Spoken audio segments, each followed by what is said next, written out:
茶樓你就去得多啊，當中嘅文化你又知幾多呢？我係蕭欣浩博士啊，今次同大家講呢個叩首禮啊，人哋斟茶俾你嘅時候，究竟你要做啲咩呢？咁相傳呢個典故咧嚟自清代乾隆下江南同佢臣子飲茶嘅時候，乾隆就斟咗茶俾佢臣子，咁啊臣子冇辦法咧五體投地啊嘛，去到叩首，咁所以咧就只能夠喺台裏面用手指處理晒所有嘢啦。咁就呢一個宮廷衍生出嚟嘅叩首禮啦，就慢慢咧喺茶樓當中咧就變成咗斟茶俾你嘅時候一個禮貌嘅回應方法啦。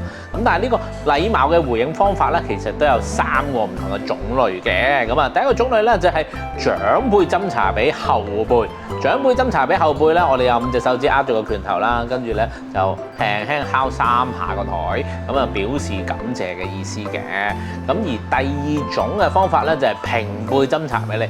平輩斟茶俾你咧就係食指同埋中指啦。咁啊你叩又得或者點又得都可以嘅，就係點落去台裏邊咧點3次，咁就代表咧感謝佢斟茶俾你嘅。咁啊除此以外咧就當然啦係有晚輩斟茶俾你嘅。咁啊最常用嘅咧就係用食指，跟住咧就點一下嗰個斟茶嘅位置啦。咁當然亦都有演化嘅，就話你都幾欣賞呢個後輩嘅，咁可以點3次，代表你都幾欣賞佢。咁啊所以有後輩同我斟茶嘅時候咧，我都應該會點3次嘅。想知更加多茶樓有關嘅飲食文化，就記得要留意中國旅遊嘅報導啦。